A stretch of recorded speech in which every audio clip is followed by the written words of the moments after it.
जिस दिशा में है उसको हम प्रणाम करते हैं। ये पहला श्लोक चल रहा है क्योंकि जो श्री कृष्ण जिनका दर्शन बड़े बड़े योगींद्र लोग नहीं पाते हैं, वे श्री राधिका रानी के अंचल की हवा पाकर के ही धन्य हो जाते हैं। ये प्रसंग चल रहा है। और श्री कृष्ण, इसको चलाना जरा पीछे का। श्री कृष्ण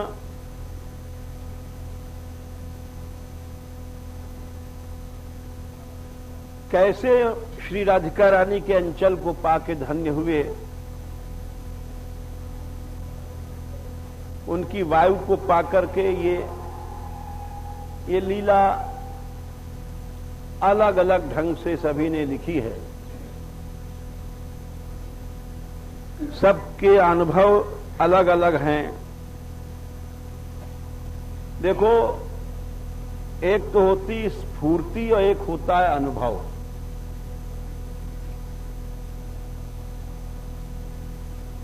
ये समझने की बात है।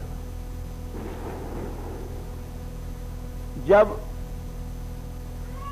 स्फूर्ति कहते हैं, जैसे बैठे हैं ध्यान में, श्याम सुंदर का पटका एकदम उड़ता हुआ आया और चला गया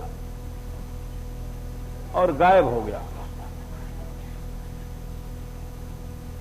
तो वो उसको स्फूर्ति कहते हैं। थोड़ी देर के लिए झांकी आई, चली गई।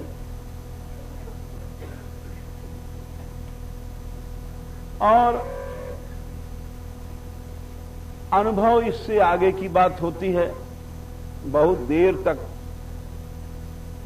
कोई लीला दिखाई पड़े, उसको अनुभव कहते हैं। तो श्रीमद् राधा सुधानिधि के बहुत से टीकाकार भय हैं।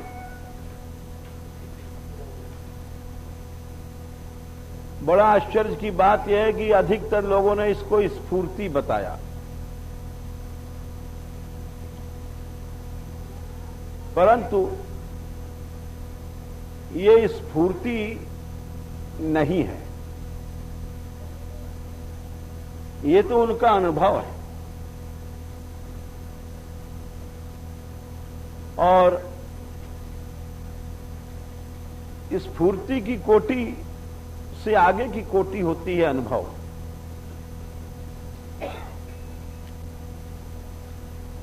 अपने अपने भाव हैं, लिखते हैं लोग, टीका वाले, वो जो लिखें, हम तो ये समझते हैं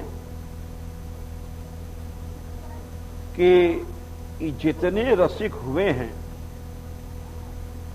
बता दे पसीना सूख गया, इनको जो जो लीला दिखाई पड़ी, जिसको जो अनुभव हुआ, और उसको उसने लिखा। यूं समझ लो, आंखों देखी बात लिखा। तो एक ही लीला है, जैसे श्रीमद् भागवत में रास पंचाध्यायी है, बहुत से टीकाकार हैं, और उन्होंने जिसने जो लिखा वो सही लिखा। भावुक बनना चाहिए। भावुक का मतलब कि सबका सम्मान रखो। जो लाडली जी की कृपा पात्र हैं, वो किसी संप्रदाय में हैं या किसी उपासना पद्धति में हैं, उनमें श्रद्धा करना चाहिए।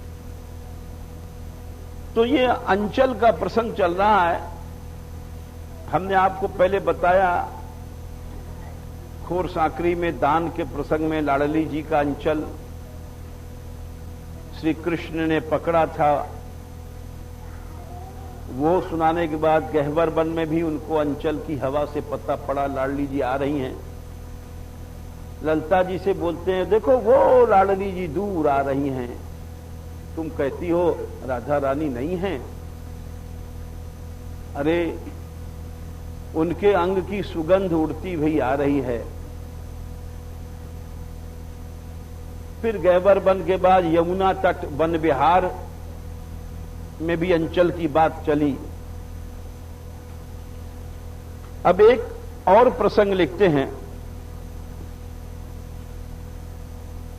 कि ये चतुर नायक और नायिकाएं ये प्रेम की लीला में, प्रेम बहुत चतुर लोग करना जानते हैं। प्रेम की कला भी सब नहीं समझ पाते हैं और समझ भी नहीं सकते हैं। जैसे किसी ने कहा है कि नैन जुराए ना जुरे, पट घूंघट की ओट, सुघर नारी और सूरमा, करें लखन बिच चोट। चतुर जो बाण चलाने वाला होता है, महाभारत में जैसे भय कोसों दूर पर है लक्ष्य, बाण मारेंगे वहीं पहुंच करके लग जाएगा।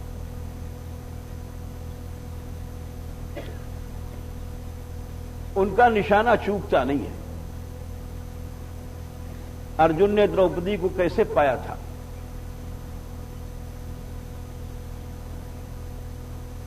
द्रौपदी को वही पा सकता था जो संसार का सबसे ऊंचा धनुर्धारी हो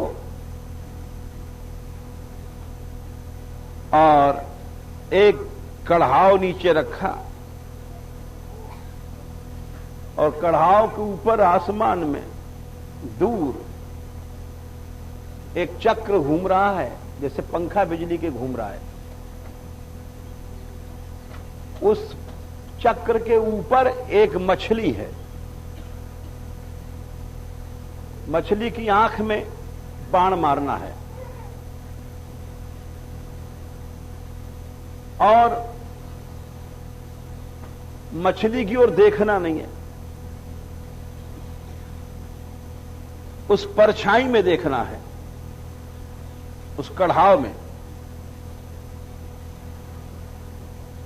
अब कितना कठिन काम है। मछली को देखना नहीं, परछाई की ओर देख करके और ऊपर करके बाण छोड़ दो। खैर वो अर्जुन ने मारा, मछली विधि, द्रौपदी मिली। तो ये रसिकों ने लिखा है कि उससे भी कठिन काम होता है नायक नायिकाओं का।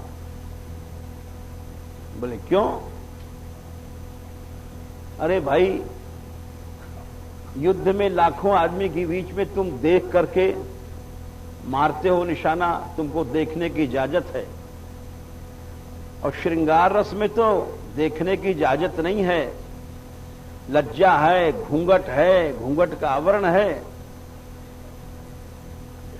परंतु फिर भी लाखों के बीच में बिना देखे अनदेखे घूंघट की ओट में भी चोट चला देते हैं चलाने वाले। कितने चतुर होते हैं और कोई जान नहीं पाता। इसी को कह रहे हैं, नैन जुराए ना जुरे, आंखें मिला नहीं सकते हैं क्योंकि लोक लाज है, संसार कलंकित कर देगा। इसीलिए पट घूंघट की ओट, घूंघट का पर्दा है। सुघड़ नार और सूरमा, करें लखन बिच चोट। ये रसशास्त्र बड़ा बहुत ही चतुरों का काम है। रस को समझना ही कठिन है और ये हम बार बार कह देते हैं कि ये जो रस है ये श्रृंगार रस, प्रेम रस, इसी के लिए कारण से ब्रजभूमि इतनी प्रसिद्ध भई। उन भगवान ने जो परम मधुर है, अपने सबसे मधुर लीला, प्रेम लीला यहां ब्रजभूमि में प्रकट किया। तो ये नायक नायिकाओं के भाव होते हैं। जैसे किसी नायक ने सोचा कि हम कहां पर जाएंगे, कहां मिलेगी ये, तो देखा उधर तो कदम का फूल फिरा रही थी, तो समझ गए कि कदम की वाटिका में जाना है।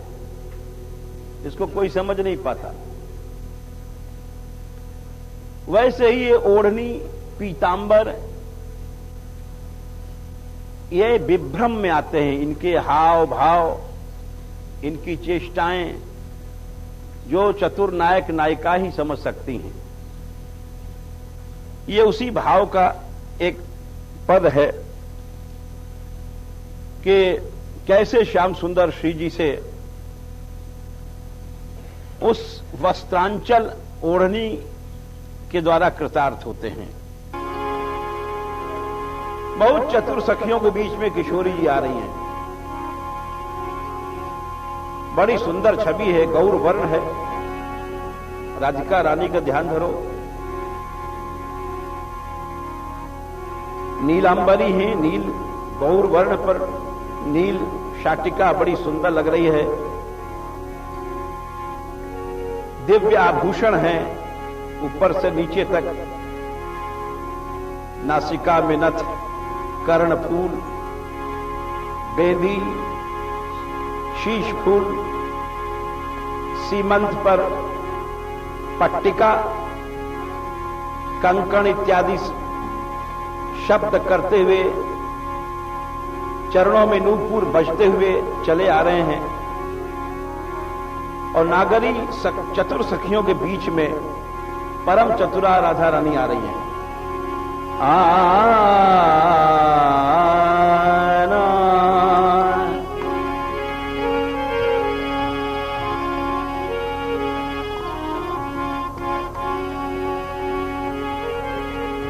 सखियन बीच नागरी आवे, सखियन बीच नाग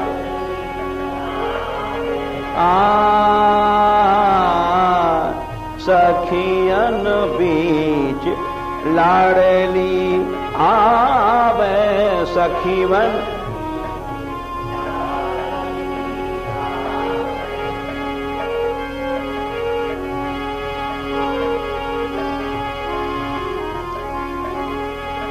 लाडली आवे, राधा आवे, लाडली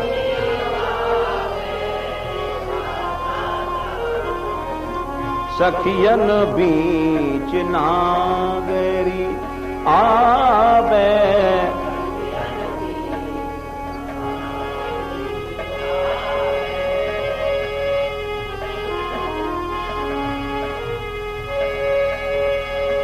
छवि निरखत रीझे नंद नंदन,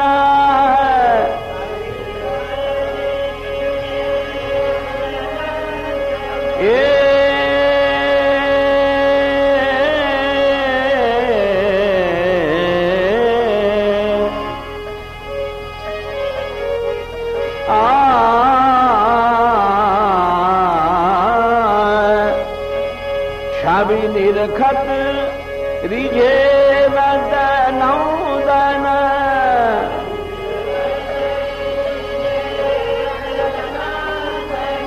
प्यारी मन ही रिझावे, प्यार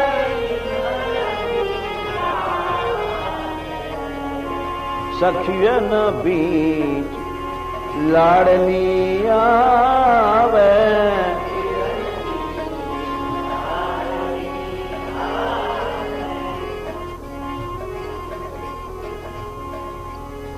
प्यारी मन ही रिझावे। श्याम सुंदर रिझाना चाहते हैं राधिका रानी को, कैसे करें? कभी आगे जाते हैं, कभी पीछे जाते हैं। ये बड़ी विचित्र प्रेम की गति है। सोचते हैं कौन सा हाव भाव करें कि जिससे इनका मन खींचे।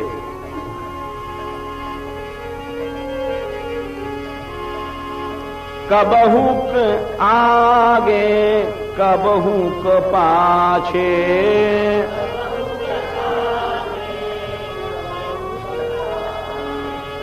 कबहुक आगे कबहुक पाछे,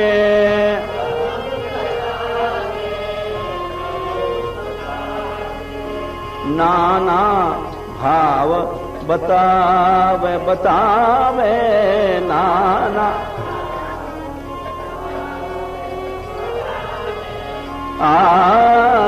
अनेक भाव दिखा रहे हैं। कभी त्रिभंगी गति से खड़े होते हैं, कभी किसी डाल को पकड़ लेते हैं कदम की, कभी किसी डाल के ऊपर अपनी भुजा टेक करके तिरछे खड़े हो जाते हैं, कभी अपनी माला को वनमाला उतार करके आकाश में घुमाते हैं। ये सब लिखते हैं। अनेक अनेक भाव, इसी को विभ्रम कहते हैं। नाना भाव बतावे बतावे,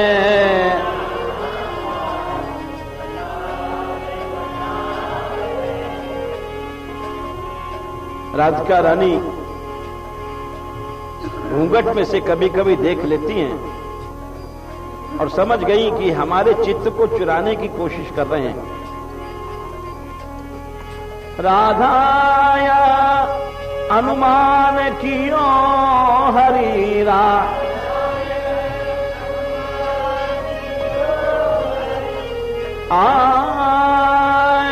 राधाया अनुमान कियो हरीरा,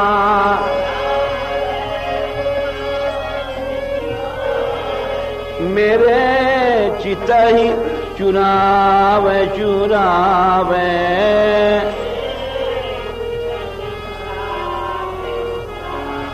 मेरे चित ही चुरावे चुरावे,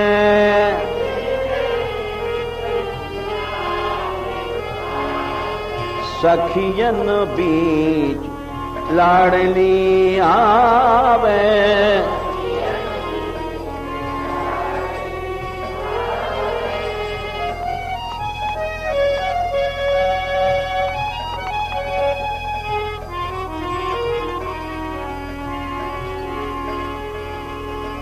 आगे श्याम सुंदर जाते हैं। जब देखा श्री लाडली ये भी पूरी कृपा नहीं कर रही हैं, तो सबसे बड़ी एक बात होती है सेवा। किसी को बस में करना है, सेवा करो। सेवा से शत्रु भी बस में हो जाता है। और ये प्रेम की परिपाटी है। जो सेवा नहीं जानता है वो कभी भी किसी भी युग में उसके अंदर प्रेम नहीं आएगा। याद रखो, श्रीमद् भागवत में यही बात कही गई है कि देखो 23 कर्म भी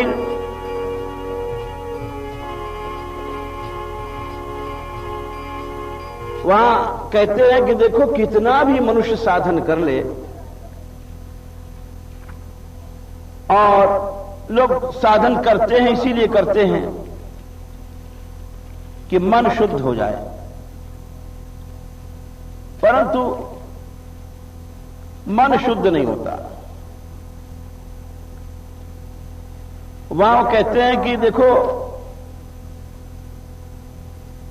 23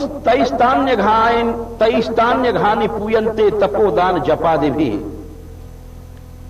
6वें स्कंद में दूसरे अध्याय में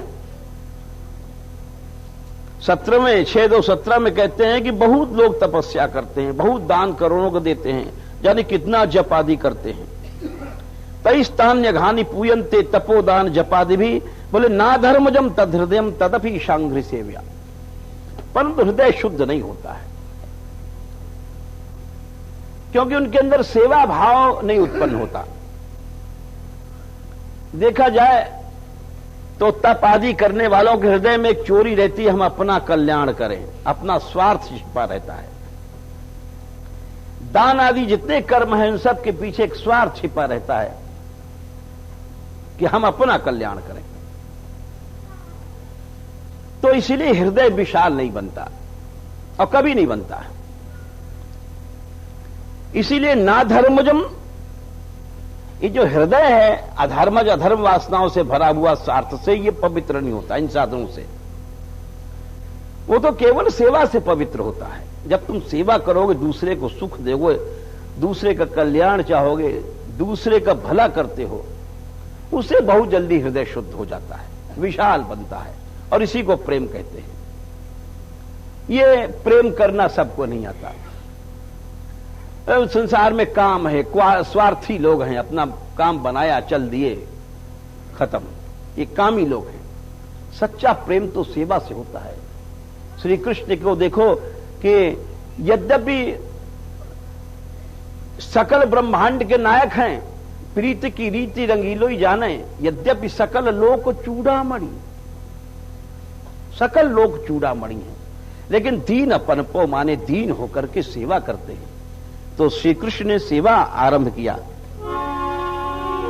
बड़ी सुंदर सेवा करने लग गए। बोले आगे जाकर के जहां लाडली जी पहले तो चारों तरफ घूमते रहे, फिर उन्होंने कहा ऐसे नहीं प्रसन्न होंगी, बहुत आगे चले गए और अपने की सोने की लकुट लेकर के जो रास्ते में कंकड़ या कोई ऐसी डाल या पत्ता है उनको सबको हटा रहे हैं, और समार करके अपनी लकुट को ऐसे ऐसे ऐसे बेलना, वो रोटी बेलने वाली होती है, उसको लुढ़काती है, वैसे उस लठिया को अपनी लकुट को ऐसे ऐसे सरका करके और रास्ता को देख रहे हैं कि मृदु है, श्री जी के चरण पड़ेंगे तो ऐसा तो नहीं कोई कंकड़ वंकड़ हो या ऊंचा खाला तो नहीं छोड़ है।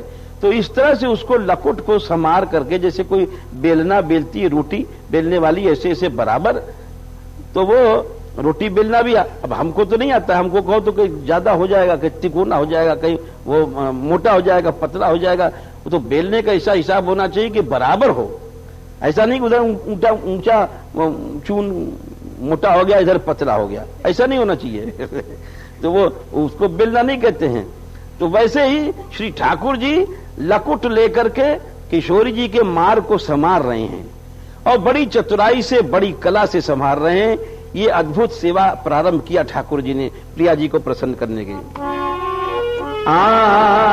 सखियन बीच नागरिया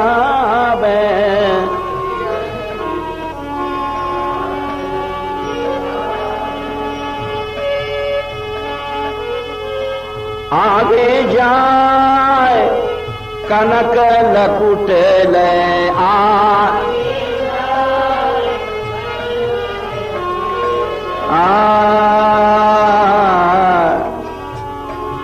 श्री नंदलाल के हाथ में सोने के लकुट है, बहुत सुंदर।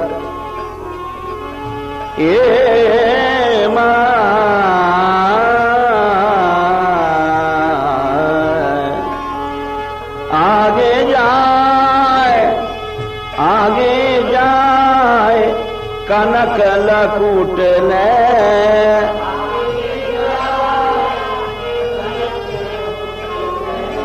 पंथ समारी।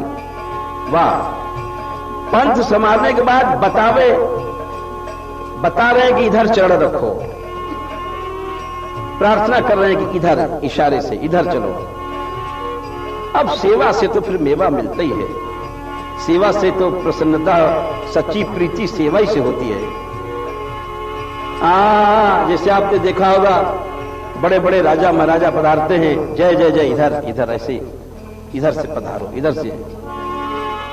आगे जाए कनक लकुट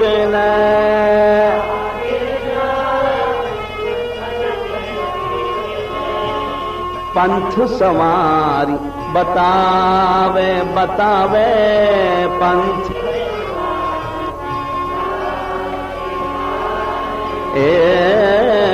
पंथ समारी बतावे बतावे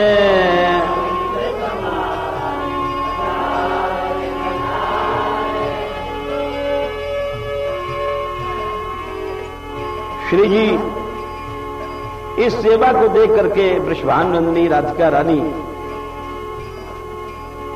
वो जिधर से उन्होंने मार्ग साफ किया, बराबर किया, संभाला। प्रेम चाहिए तो सेवा करना सीखो। किसी भी साधन से तुम्हारा हृदय पवित्र नहीं हो सकता। प्रेमी नहीं बन सकते तुम, स्वार्थी भले बन जाओगे, महान तपस्वी बन जाओगे, परंतु प्रेमी नहीं बन सकते हो। उसके लिए सेवा आवश्यक है। जब श्री जी आगे चलती हैं तो जहां जहां श्री राधिका रानी की परछाई पड़ रही है,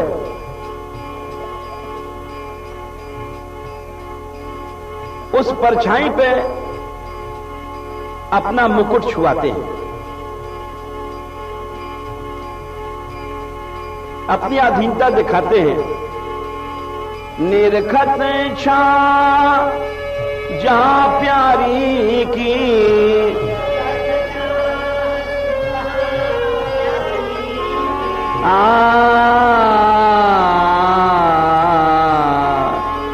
निरखत छा जहां प्यारी की,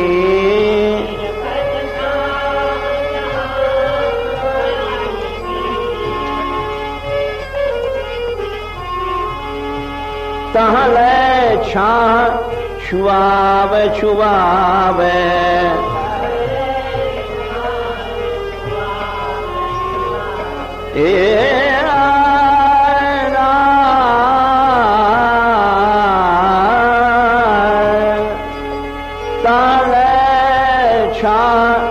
छुआवे छुआवे,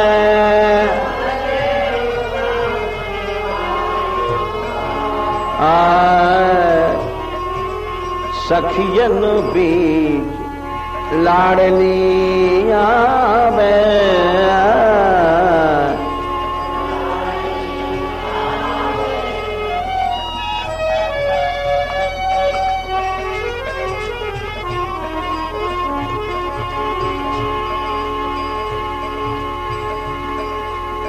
और सेवा से धीरे धीरे प्रसन्नता बढ़ रही है। बड़ा सुंदर क्रम है लीला का। पहले देखो, पहले श्याम सुंदर ने बहुत प्रयत्न किया, आगे गए, पीछे गए, त्रिभंगी गति से खड़े हुए, तब तक श्री जी ने कुछ नहीं किया। जब सेवा किया, चरणों को कष्ट न हो, मार्ग को झाड़ करके सुंदर सुंदर श्री जी जब चली उस पर, तो उसके बाद अधीनता दिखाई जहां श्री जी की परछाई है। इस सेवा को देख करके श्री जी प्रसन्न भई और श्याम सुंदर ने अपना एक नया भाव दिखाया। अपने सिर पीतांबर वारत,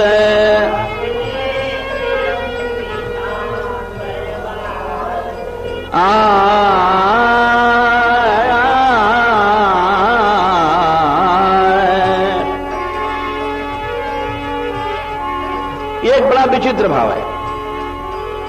अपने सिर पर क्यों वारते हैं? इसका कारण यह है कि देखो, नायिका में दो गति होती है कि लज्जा और वामा। वामा कहते हैं कि जो सदा मिलन के लिए मना करती है। यदि अपना पीतांबर जाकर के श्री जी पर न्यौछावर करेंगे तो श्री जी नाराज हो जाएंगी, यानी वामा गति में आकर के भौं टेढ़ी कर लेंगी। रिझाना है उनको, तो अपना पीतांबर अपने सिर पर वार रहे हैं। अब इसका बड़ा भाव है गंभीर। क्या है इसका भाव यह है, हे गौरांगी, आपका जो आपकी पीत आभा है वो हमारे सिर पर है। श्याम सुंदर कहते हैं, भाव यह है, दिखा रहे हैं कि आपकी जो सुंदर छटा है। लोग कहते हैं कि कारी कामर पर रंग नहीं चढ़ता है, लेकिन नहीं, बहुत से लोग कहते हैं कन्हैया कारे हैं, अरे कारे पर रंग कैसे चढ़ जाएगा गोरे का। बोले नहीं नहीं, ये बात तो नहीं है। यहां बरसाने में यही होता है, यहां आने पर श्याम का कालापन भी चला जाता है। एक राधा रस मंजरी है ग्रंथ गौड़ेश्वर संप्रदाय के, वहां उसमें लिखा है कि धन्य है ये भूमि कि जहां गौर तेज इस तरह से चमकता है श्री राधिका रानी का,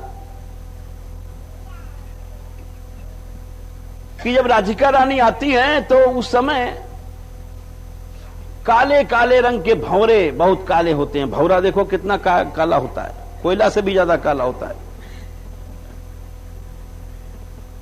कोयल कितनी काली होती है, काला हिरण कितना काला होता है। बोले जिस समय श्री राधिका रानी आती हैं वन में,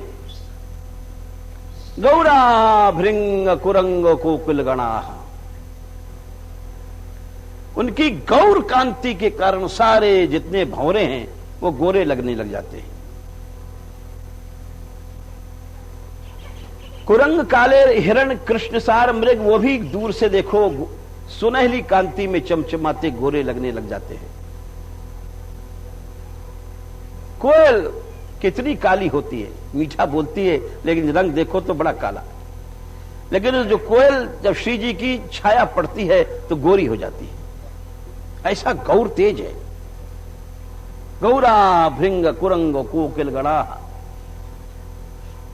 बोले गौरा शुका सारिका, तोता मैना, सब श्री राधिका रानी के प्रभाव से सब गोरे हो जाते हैं। फिर गौरा सर्वमही रूहा, काले रंग के पेड़, श्याम तमाल काले रंग का होता है जिसको पसेंदू कहते हैं। जब श्री जी तमाल वन में जाती हैं, तमाल जहां सैकड़ों तमाल के वृक्ष खड़े हैं, नीली कांति फैला रहे हैं, जब श्री राधिका रानी प्रवेश करती हैं तो सब तमाल के वन झक झक झक पीले चमकने लग जाते हैं। ऐसा गौर तेज है। गौरा सर्वमही रूहा वनचया, गौराणी पुष्पाणी च, जितने फूल हैं सब गोरे हो जाते हैं। और यहां तक कि गौराश्चक्र कपोत बरही विहगा, चकवा चकई कपोत, कई प्रकार के रंग के कपोत होते हैं, बरही मोरा, ये भी सब गोरे हो जाते हैं। गौराश्चक्र कपोत बरही विहगा गौरम च वृंदावनम, और वृंदावन सारा गोरा हो जाता है। बोले एक आश्चर्य की बात और सुनो सखी। बोले क्या? कि राधा देह रुचाद्भुत सखी व्रतो श्यामोपि गौराते, राधिका रानी के अद्भुत कांति से श्याम भी गोरे हो जाते हैं। इसी बात को सबसे पहला जो बिहारी जी ने अपना दोहा लिखा था तो राधिका रानी की स्तुति में, तो कहते हैं, बोले जब दोहा बनाने लग गए तो बोले क्या करें, युगल सरकार की उपासना है, सोचते हैं कि दोनों की स्तुति होनी चाहिए, कृष्ण की भी होनी चाहिए, राधिका रानी की होनी चाहिए, दोनों की स्तुति होनी चाहिए। अब क्या करें? तो उन्होंने पहला जो दोहा लिखा वो लिखते हैं, ए मां मेरी भव बाधा हरो, राधा नागरी सोए, सोए माने वो राधा रानी मेरी बाधा को हरें। बोले तुमने खाली राधा रानी को ले लिया? बोले नहीं, उनको भी ले रहे हैं। सुनो, जाकी जाके तन छाई परत श्याम हरित दुति हुए। जिनकी परछाई से श्याम नीले से हरे हो जाते हैं। नीले में पीला मिला दो तो हरा रंग बन जाता है। जाकी तन छाई परत, दोनों की स्तुति हो गई। परंतु विशेषता राधिका रानी की कांति की दिखाई, वही जो राधा देह रुचाद्भुतम सखी व्रतो श्यामोपी गौरायते की अद्भुत बात है कि जहां श्री कृष्ण भी आकर के गोरे बन जाते हैं। उन राधिका रानी की स्तुति करते हैं। किसी ने कहा कि भाई ये तो तुमने पक्ष ले लिया राधिका रानी का। बोले अच्छा भाई सुनो, हमारा भाव समझो। मेरी भव बाधा हरो, पक्ष हम कृष्ण का ही ले रहे हैं। तुम्हारी समझ भूल है। बोले कैसे? अरे तुमको शाम को तो हरा बना रहे हो, शाम को गोरा बना रहे हो राधा रानी की कांति के आगे। अरे बोले देखो समझो हमारा भाव। हो जाते हैं, आनंद मिल जाता है। अरे श्री राधिका रानी उनकी आराधना करती हैं, ये उनको प्रसन्न कर देती हैं। तो प्रसन्नता किसकी भाई? श्री कृष्ण की भाई। तो पक्ष क्या रहा? तुम्हारे अकल में फेर है। जिनकी कांति से श्री कृष्ण हरित हो गए, हरा हो गया, बोले मन हरा हो गया भाई। बोले ऐसी लस्सी पिलाई मन हरा हो गया। लोग कहते हैं गर्मी में गए साहब दही की लस्सी लो साहब, और उसे बर्फ पड़ा, गुलाब जल के ऊपर जो श्री जी की झाई पड़ी तो उनका मन हरा हो गया, श्याम हरित द्युति हुए। तो तारीफ तो कृष्ण की नहीं। अब किसी ने कहा कि भाई जब श्याम सुंदर और श्री जी की तुमने यश गाया और हम लोग वैसे ही मारे गए, हम लोगों को क्या होगा? अरे हम लोग जो श्री जी की स्तुति कर रहे हैं, श्री जी की याद करते हैं, श्री जी की लीला गाते हैं, हमारा भी कुछ होगा। बोले ये तुम्हारा भी सुनो। बोले मेरी भव बाधा हरो, राधा नागरी सोए। राधा नागरी वो हमारी भव बाधा हरे। अब भव बाधा किसकी? हमारी तुम्हारी। बोले कैसे हरेंगी? जाके तन झाई पर जिनकी कांति से श्याम माने हमारी तुम्हारी श्यामता जो कालापन है, पाप है, वो सब हरित द्युति, द्युति क्षीण हो जाएगी, उसका सब कालापन मिट जाएगा और सब पापों का पहाड़ जल जाता है राधिका रानी की कृपा से। तो श्याम माने काला पहाड़, हरित द्युति द्युतिहीन हो जाएगा, पाप हमारा जल जाएगा। वे राधा रानी हमारी कृपा करें। तो वही बात यहां है। हम बता रहे थे कि देखो कि ये अनुभाव होते हैं, भाव, अनुभाव, विभ्रम, ललित, ये सब बहुत से प्रेम शास्त्र की बातें हैं। तो श्याम सुंदर अपने पीतांबर को अपने सिर पर घुमा रहे हैं। क्यों घुमा रहे हैं? ये दिखा रहे हैं कि आपकी गौर कांति हमारे सिर माथे है। रसखियन बीच नागरिया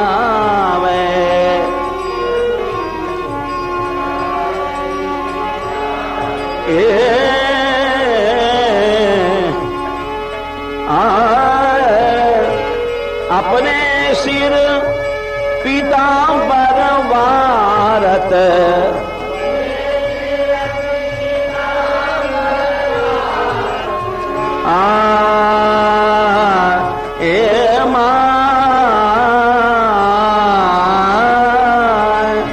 अपने सिर पीतांबर वारत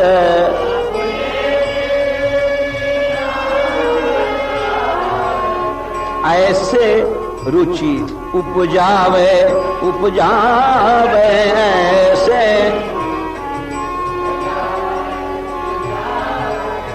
रुचि अपनी रुचि दिखा रहे हैं श्याम सुंदर कि रंग है तो संसार में एक पीला रंग है और सब बदरंग है। अपनी रुचि दिखा रहे हैं कि आपकी पीत कांति हमारे माथे पर है। अपनी रुचि ऐसे रुचि उपजावे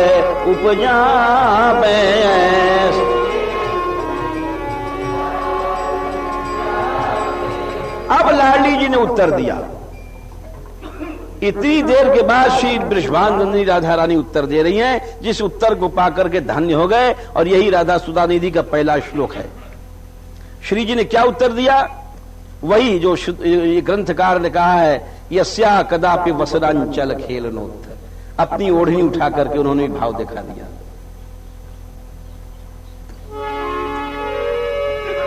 ये श्री जी की ओढ़नी नील वर्ण की या हरित वर्ण की थी। बोले ओढ़नी दिखा दिया, बोले गाड़ी आ रही है रस की, झंडी गार्ड ने दिखा दिया, बोले पास हो जाएगी तुम्हारी गाड़ी। ओढ़ी ओढ़निया चलत दिखावत, ओढ़ी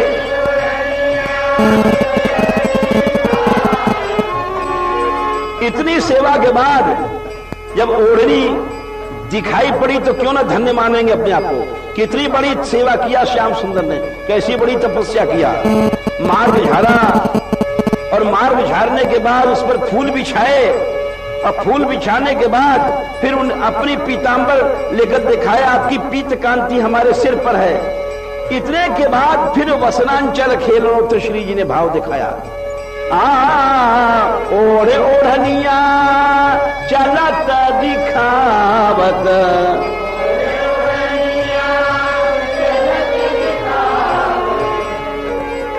बस इस धन्यता को प्राप्त करके श्री कृष्ण का साहस हुआ और पास जाने लग गए।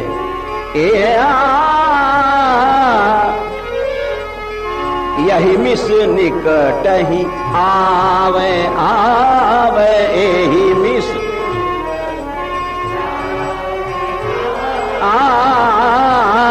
यही मिस निकट ही आवे आवे, यही मिस सखियन बीच लाड़ली आवे।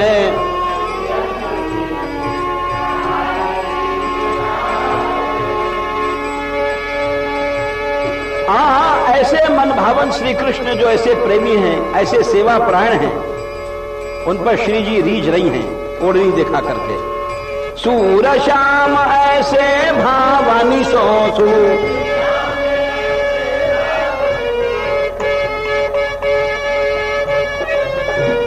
सूर श्याम ऐसे भावनी सो, सूरज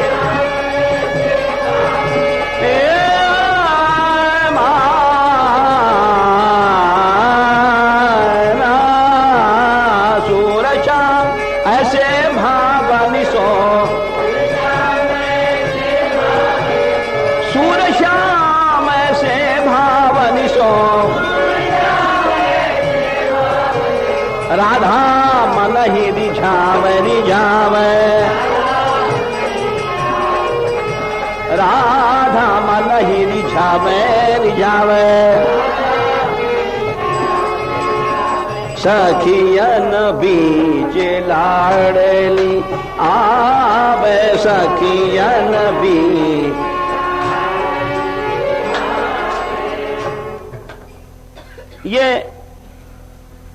ये सूरदास जी का अनुभव था ओढ़नी के विषय में कि सच में जो ग्रंथकार ने लिखा कि उस वसनांचल की हवा से श्री कृष्ण धन्य भये, तो अब यहां इस लीला में बात समझ में आती है कि श्री जी की ओढ़नी कितने साधन के बाद, कितनी सेवा के बाद ओढ़नी का भाव श्री कृष्ण को प्राप्त हुआ। कितनी सेवा किया, मार्ग साफ किया, पुष्प बिछाए, ये सारी लीला जो सुनाई गई। देखो, जो जिस बात, जो जिसका महत्व जानता है वो उतनी सेवा करता है। श्री कृष्ण रसिक हैं। रसिक माने क्या होता है? रस आस्वादने धातु से रसिक शब्द बनता है। रस्यते आस्वाद्यते इति रसः, और रसे साधु रसिकः, ठक प्रत्यय होकर के रसिक बनता है। जो चाखा जाता है वो रस है, या रसयत या स्वादयत अड्यंत से भी बन जाता है, जो आस्वाद कराता है। इसीलिए रसिकों ने दोनों को ही, रस शब्द दोनों प्रकार से बनता है। कर्म भी बनता है, कर्ता भी बनता है, रस्यते भी बनता है, रसयति बनता है। ये व्याकरण शास्त्र की प्रसिद्धि है। इसीलिए श्री कृष्ण दोनों हैं, विषय भी हैं, रस के आश्रय भी हैं। क्यों? सारा संसार इस बात को समझता है कि अधिकतर लोग जितने भारतवर्ष में जाओ कि श्री कृष्ण ही रस के विषय हैं, परंतु यहां ब्रज में बहुत कम लोग जानते हैं कि रस की विषय लाडली जी है। और श्याम सुंदर की आसक्ति जो गुप्त रूप से रसिकों ने गाई है, जिसको सारा संसार नहीं जानता है।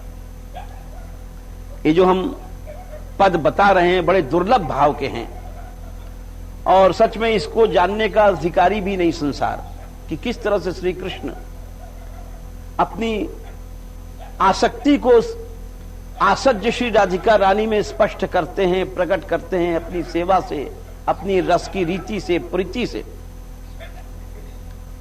इसका महत्व तो केवल वही जान सकता है जिस पर श्री राधिका रानी की पूरी कृपा हो। बिना महत्व जाने तो छोटी से छोटी उपलब्धि नहीं होती है। देखो, हम एक उदाहरण देते हैं। आस्था या महत्व का ज्ञान आवश्यक है। एक दिन हमने आपको सुनाई थी कथा श्यामानंद जी की, कि वो श्री जी के बुहारी लगाते थे रासमंडल में, और कैसे कैसे राधिका रानी ने उनको दर्शन दिया। और श्री राधिका रानी ने दर्शन दिया, बेंदी उनके तिलक में लग गई है। हमने कथा सुना चुके हैं विस्तार से। उन्हीं के शिष्य थे रसिक मुरारी जी। एक आस्था की बात जब आती है, उदाहरण दे रहे हैं, रसिक मुरारी जी बहुत बड़े महात्मा हुए। उनकी निष्ठा भगवत भक्तों में थी। भक्त कोई भी हो, किसी संप्रदाय का, किसी भी वेश का, वो सबको भगवान मानते थे, साक्षात भगवान से बढ़ करके मानते थे। और वो थे तो गौड़ीय। हृदयानंद जी के शिष्य श्यामानंद जी, श्यामानंद के रसिक मुरारी जी। परंतु बहुत विशाल हृदय के थे वे। और जब उनके गुरु जी को दंड दिया गया, बाबा गुरु को, राधा रानी की ओर से, ये हम सुना चुके हैं, तो दंडोत्सव मनाया जाता है। तो उनके दंडोत्सव को श्यामानंद जी ने लिया, और श्यामानंद जी के दंडोत्सव को रसिक मुरारी जी ने लिया। उसमें बहुत संत आते थे, 12 दिन तक चलता था। सारे ब्रज के साधु सब इकट्ठे होते थे, और वो अपने आश्रम में कोई भी भक्त आता था उसका चरणामृत पहले लेते थे। एक आस्था की बात होती है। नहीं, अक्सर लोग पहचाने भाई आदमी को तो दंडोत कर लेंगे,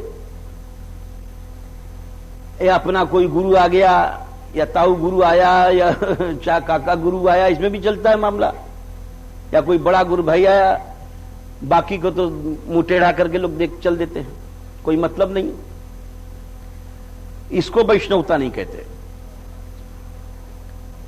वो सबको सम्मान करते थे। तो एक दिन उनके उत्सव में, अच्छा, सबका चरणामृत लिया जाता था, जितने संत आते थे, 1000 आओ, 2000 आओ, सबका चरणामृत लेने के बाद जब वो कठौता भर के आता था, तब उस चरणामृत को भरपेट पीते थे वे। उसके बाद फिर वो कुछ प्रसाद पाते थे। पहली चीज यही थी उनकी, भरपेट चरणामृत पीते थे संतों का। विचित्र शक्ति होती है भक्तों में, भक्तों के चरण रज में, भक्तों के चरणामृत में, भक्तों की जूठन में। ये तीन ही चार चीज बताई थी महाप्रभु जी ने प्रेम प्राप्ति का। ये तीन ही नुस्खा है। तो एक दिन में हजारों संत आए थे, और जो उनका शिष्य था वो सब संतों के चरण धो धो करके, जा करके, जितने भी आते थे सबको चरण धो रहा था। एक संत कोढ़ी आ गए थे, और कोढ़ उनके बिकट था,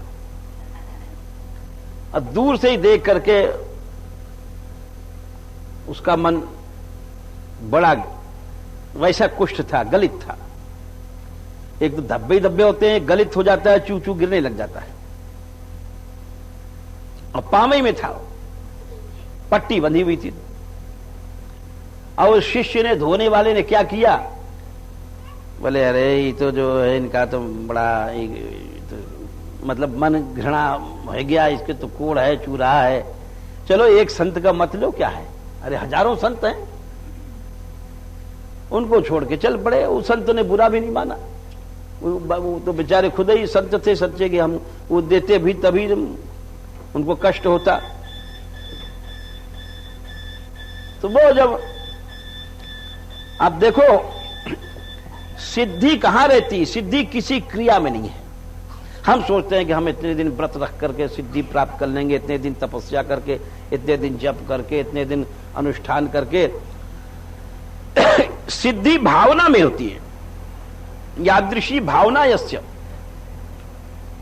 भावना में सिद्धि होती है, बाहर की क्रिया में सिद्धि नहीं है। हृदय का भाव देखो पहले तुम। तो जिस समय वो चरणामृत लेके पहुंचे गुरु जी को दिया, रसिक मुरारी जी को, जब उन्होंने उसको पिया, बोले ओ हो, आज स्वाद नहीं आया। अब ये स्वाद दही की लस्सी का नहीं है, ये केवड़ा गुलाब कल नहीं है, ये स्वाद दिव्य अलग है। इसका संबंध भावना से होता है, यानी भावना ही भक्ति है, भावना ही सिद्धि है। ये चीनी खांड और लड्डू पेड़ा में कोई स्वाद नहीं है। ये भगवान के भक्तों का भाव ही साक्षात श्री कृष्ण रूप बनता है, और वही सामने इष्ट सिद्धि बन के आता है। हमारे जैसे मूर्ख लोग तो केवल क्रिया को समझते हैं सब कुछ है, और भाव को नहीं समझते। ये कोई भाव नहीं है। हम देखते हैं जब चार आदमी हमारे पास रहते हैं, वो रामदास गोपाल दास को देख करके ऐसे कर रहे हैं, गोपाल दास उनको देख करके ऐसे कर रहे हैं, यानी एक कोई ये नहीं समझता है कि कृष्ण भक्त सब जहां रहते हैं वहां प्रेम की नदी बहनी चाहिए, वहां भी विष पैदा हो गया। अरे तुम्हारी भावुकता में पत्थर, तुम भावुक बन ही नहीं सकते हो, सारे जीवन साधु का बाप बन जाओ। रसिक मुरारी जी ने यही तो बात कही कि स्वाद नहीं आया आज। अब शिष्य घबरा गया, क्योंकि वो जानता था कि हम छोड़े आए कोढ़ी महाराज। तो उन्होंने, सिद्ध थे गुरुदेव, बोले क्यों स्वाद क्यों नहीं आया, बताओ। अब शिष्य तो कांप गया। उन्होंने पूछा, क्या तुमने किसी संत में दुर्भाव किया है? यानी जरा सी दुर्भाव से भी सिद्धि चली जाएगी, छोटे से दुर्भाव से।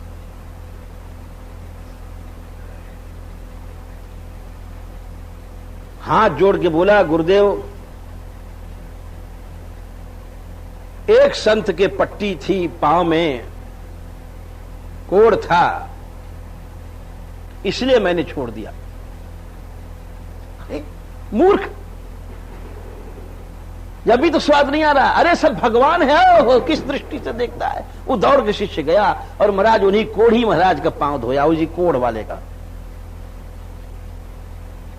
ऐसी घटना विवेकानंद जी के साथ भी हो सकी। रामकृष्ण परमहंस गुरुदेव के कैंसर था। बहन कितनी घटनाएं हम आपको बताएं। भावना ही शक्ति है, कोई क्रिया शक्ति नहीं है। क्रिया तो करते रहो। कितना पशु लोग मेहनत करते हैं, बैल कितना करता है मेहनत, बिना भावना करता है। अगर भावना से करे तो आदमी सिद्ध बन जाए। दौड़ के गया, उनके चरण धोकर के ला के दिया। आहा, वही स्वाद आया। तो हमारा यह मतलब है कि इसी तरह से रस है, प्रेम है, इसका महत्व एकमात्र श्री कृष्ण जानते हैं। क्यों इतनी सेवा कर रहे हैं? इसीलिए तो महात्मा लोग कहते हैं, प्रीति की रीति रंगीलोई जाने, प्रीति की रीति रंगील। रंगीला श्याम सुंदर ही जानता है प्रेम, और कोई नहीं जानता। भगवान होकर के एक एक छोटे छोटे ग्वाल बालों की गोपियों की दास्ता कर रहा है, ऐसा कौन भगवान हुआ है? यद्यपि सकल लोक चूड़ामणि, यद्यपि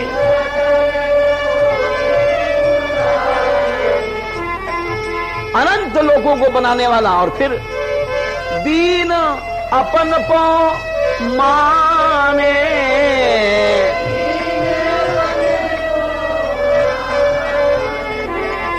प्रीति की रीति रंगीलो ही जाने।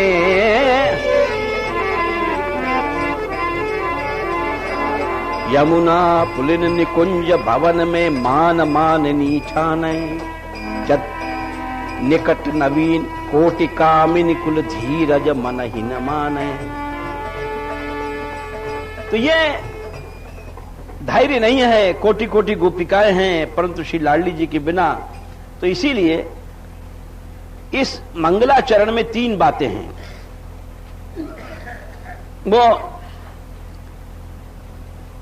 वो हम कल बताएंगे, समय हो गया।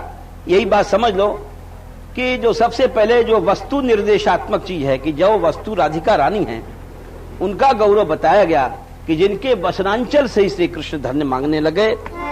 यस्या कदापि वसनांचल खेलनोथ, धन्याति धन्य पवनेन कृतार्थमानी। योगीन्द्र दुर्गम गतिर मधुसूदनोपि, तस्या नमोस्तु वृषभानुभुवो दिशेपि। नमो महद्भ्योस्तु नमः शिशुभ्यो, नमो युवभ्यो नमया वटुभ्यः। ये ब्राह्मणा गामवधूतलिंगा, चरन्ति तेभ्यः शिवमस्तु राज्ञाम्।